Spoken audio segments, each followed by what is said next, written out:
Hello everyone, CrystalFissure here. Today I am here to unfortunately be the bearer of some very, very bad news.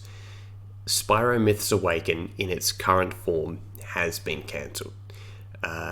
It was handed Cyreides, the lead developer, the project manager, if you will, of Myths Awaken, was handed a cease and desist letter from a reputable law firm, law firm today in America. They got his address, they found his location, they got his first and last name, everything like that. This is a legitimate cease and desist letter. I'll post a link in the description to everything. The game has been effectively told to be, cancelled. Essentially, no more work shall be made on it. And this is utterly devastating. The implications that this has for the Spyro community is absolutely disastrous. I'm gonna tell you why. I'm not going to be holding back. I'm not going to be like, this is how businesses work and stuff like that. But I will get that out of the way, because I know that that's what everyone sort of wants to say, to be like, I guess, in the right, so to speak. So let's establish that Activision or Activision's lawyers giving out a cease and desist to this game is 100% legal. It is 100% within their right as a copyright holder, trademark holder. They are allowed to do this. This is not like an illegal thing of them doing it. But that was never, ever the argument. And there's an argument saying that, if fan games exist, then when it goes up for trademark or copyright or whatever in the future, they can use that as an example of them not upholding it. There are so many fan games out there of all kinds of games that go under the radar and sort of exist, and they're fine. So this is where the problem is. It's like, yes, we understand that technically they can do this, but let's actually analyze why they would do this. When you really think about it, when you actually sit down and think about what the point of this is, it does nothing but create contempt in a fan base, a very passionate fan base, and effectively it means that Reignited Trilogy is the only thing that Spyro fans have now in terms of original content. Now, you can say again, as copyright holder, they are very much in the right to that. But let's maybe go back 15 fucking years and actually look at let's actually have a look at the Spyro franchise for the last 15 years since Enter the Dragonfly and A Hero's Tale. What have Spyro fans actually been given? You can say again that this is a bitter, petty rant, because of course it is. I'm involved in this as much as I am, and I was even involved in some of my own projects and the mods and the hacks and everything like that. This has huge implications for the scene. Let's actually look at Spyro, right?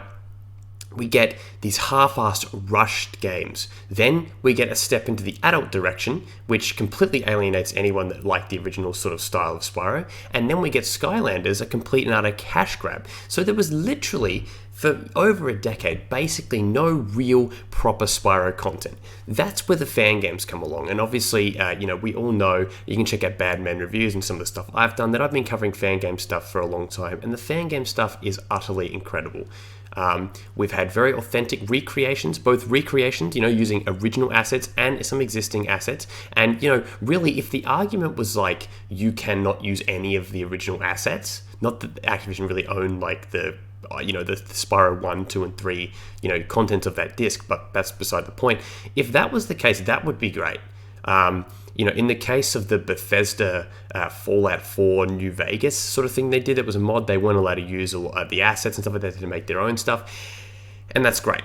I am not against that at all. I'm not against them saying you need to take down everything that is and it completely stolen piece of copyrighted material from the original games, but you can do your own stuff. But no, that is not what's happening. Spyro, essentially nothing happened for years, and now we've got Reignited Trilogy. And here's the thing, it's like, and you guys know my opinions on Reignited Trilogy, you know that I'm positive about it, but and I have said this is not some exposed, I'm a fake, but I have said from the beginning that I have always been more of a fan of new content with new games, new footage, and stuff like that. That's what I've wanted from day one. I've wanted there to be, a new game, a Spyro 4 or something like that, something that has new levels and new designs and new stories and new gameplay and new music and all that sort of stuff, in the original style. Reignited Trilogy is great. I'm looking forward to it, but I was looking forward to it really in a way as a supplementary product to these ongoing fan games that had absolutely captivated my imagination and yours too.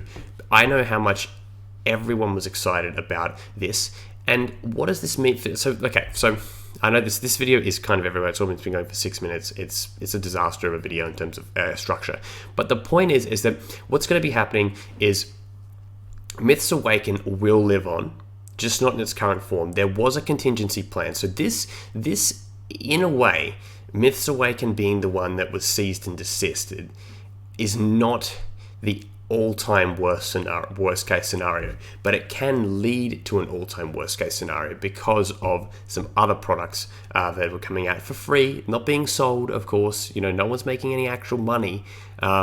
So what's happening here is you've got Myths Awaken, and that will exist now under a different name. Like, it will not be a Spyro game. They will rejig it so there'll be another character, another playable character. And you know what? I'm looking forward to that. I am really genuinely looking forward to that. Myths Awaken never had to be a Spyro game. Of course, it needed it for the audience, the initial audience. I hope that you guys stick around for all future updates. I will still be covering it, of course. It's going to be excellent.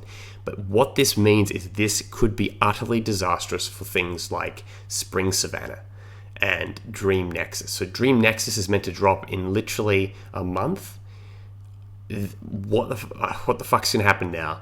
I think that they need to go completely dark and not draw any attention to it and just release it all at once. But even then, they've probably been completely spooked now. We've got lawyers involved. This is actually it could potentially be a legal proceeding. This is what it's come to. This is how desperate corporations are to make sure that their IP is protected and only their products can be released. Now, I compare it to, this is the way I think about it. This is a bit of a sort of a simplistic view of copyright. Maybe you could say this is very, idealistic view. But if you think about it, right, let's say someone makes fan art. They make fan art of Spyro or any IP. Technically, by releasing that and allowing it to be downloaded, isn't that the exact same as a video game? Why is a video game so special? If the video game was never released, the link, right, there was no demo, essentially all it is just moving pictures. I know we're getting really philosophical here. Really, that's all it is. And video is just moving pictures, right? All it is essentially just fan art, but you can walk around. What's the actual fucking difference? That's my question to you. That is my question. I don't really understand why video games are so heavily targeted, especially when Myths Awaken existing is not going to affect Activision's bottom line. It's not going to affect their bottom line. It's not going to affect their cans. It's not going to affect their bottom line at the end of the day. If anything, and I can talk about this in terms of the metrics of my own YouTube channel, that Myths Awaken is essentially a big signal boost for the Spyro franchise in general. People absolutely love this shit. I love this shit. I'm more passionate about the fan games than I have been about Reignited, and again, that's no secret. That is no secret. This does damage to my YouTube channel, of course. It does damage to everyone working in their own fan efforts. It essentially is just a big blow of just, you can't work on anything. You have to make, your own franchise. And I know some people are going to be saying, we'll just do that.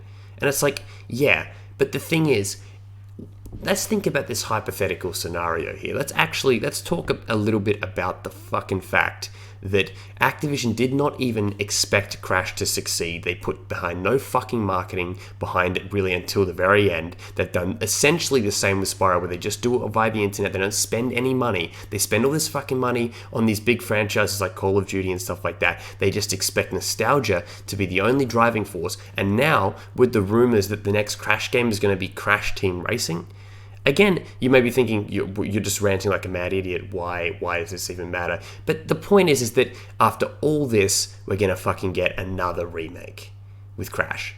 What does that really say about what they think? They think that this is just a nostalgia trip, and yet the Cease and Desist says that this franchise is of great importance and everything like that. And it's like, if it was in such great importance to you, why the fuck did this not happen 5 or fucking even more years ago? Why did it take this long to actually get, anywhere with the series? And then the first games you bring back are just remasters, and there's no chance, there's no confirmation or really proclamation of them doing anything beyond this. What if they just take Spyro, they just continue to do Skylanders Academy, give him some normal storyline in a Netflix television series. Skylanders comes back, because we all know that Skylanders sales tanked in the last few years. What if this is just a big way of boosting back Skylanders? Because I know for a fact that I have like a cousin who doesn't watch this, and I hope he doesn't watch this because I'm swearing. It's like a cousin by marriage. And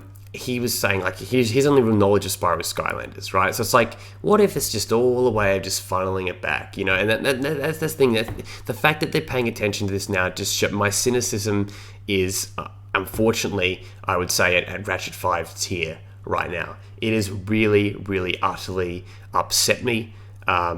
And I genuinely am sad about this, because, from a selfish point of view, absolutely. From a selfless point of view, absolutely as well. From all points of view, there is no way that in no world is this a good news for Spyro fans. There is objectively going to be less Spyro content moving forward.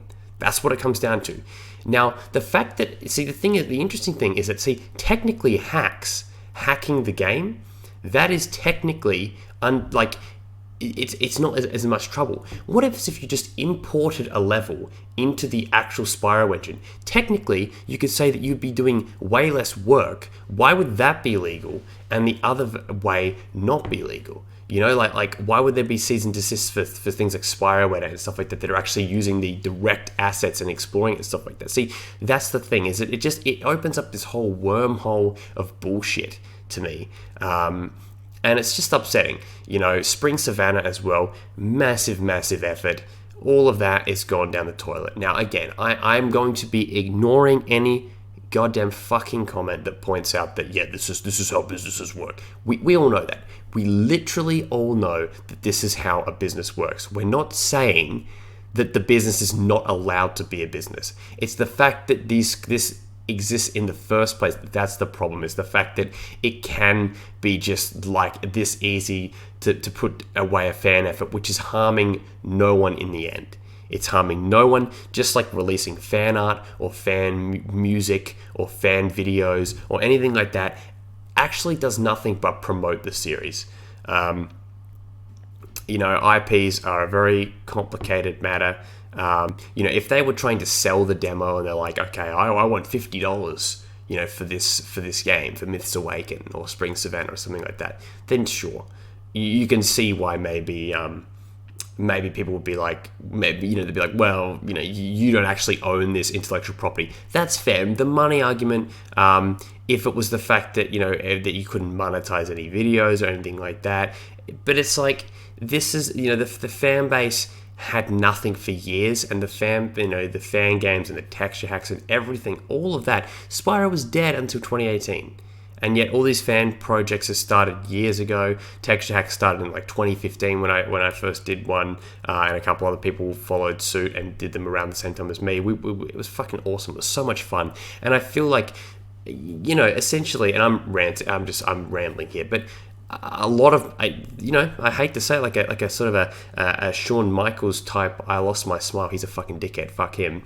But anyway, but the one poignant thing he said, he said he lost his smile. This really has just killed my enthusiasm in, a lot of Spyro related stuff right now, because it's just like, yep, okay, so tomorrow they're going to release, some picture of Shady Oasis, and it's going to be like, yeah, cool, this is Shady Oasis, and, I'll be into it, but it's like, in the back of my mind, I'm just thinking, but this is it. I get to explore Shady Oasis for the 70 millionth time, like I already did as a kid, and now, but in better graphics, which is great, but at least I've got like the fan efforts to look forward to. And some people get genuinely triggered about that as well. And that's the thing, like going on the Spyro Reddit, disappointing to see some of the comments. It's like, oh, well, why would you care about, like, we got reignited? It's like, as if to say that playing a remake is the exact same thing as, new experiences. Yeah, but guys, Myths Awaken team, love you guys. You're the fucking best. Spring Savannah, all the fan games. I hope there's a way to continue this in some form.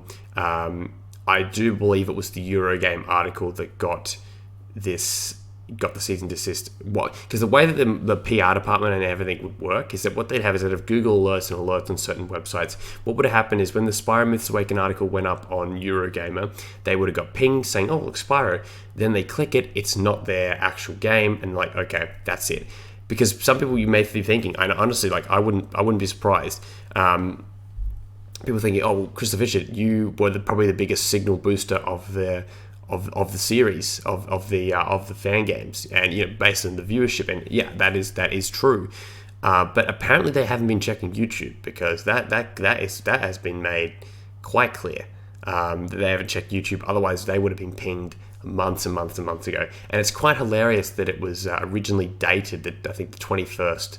The day that the game was actually meant to be released. It's like they're checking for everything, like, oh, better get everything out. That, in fact, they could have even, I guess that actually brings up a whole other theory that maybe they did have it before, and they're going to cease and desist it on the day that the original game was meant to come out, the Reignite trilogy. Anyway, guys, we've been going for 16 minutes. I'm going to wrap it up here. I am sorry that I have to give you guys this news. Sorry I haven't put a bunch of clips up everywhere every 5 seconds and stuff like that, because I just wanted to talk face to face, even though I'm like not technically looking at the camera, like that would be looking at the camera, but I'm technically just looking at the screen. But yeah, it's just fucking sucks. It fucking sucks, and there's no other way around it. There's not me pretending to be like, well, this is, at least we get to now focus on the Reignite. Like, the Reignited trilogy was going to be fine, and I was going to continue to cover it, and yeah, I'm going to be still covering Myths Awaken, or whatever it actually is, whatever it actually turns out to be. Thank you guys for watching. I wish it was under better circumstances, and leave your comments below. I'm not saying I want an echo chamber. I'm not saying like, oh, you can't leave any comments like, well, I understand this, but any personal attacks against the developers, fuck you. Not tolerated. We're gonna delete them, and just pointing out, yes, this is a business, this is how business works. Yeah, again, genius, we all fucking know that, so it's really not like about that. We're not saying that like that in terms of objective law, a cease and desist doesn't apply, because it does, and that's the problem. That is the more problem, is it's the actual reason as to why that exists. Anyway, guys, thank you for watching. I shall see you later. Goodbye.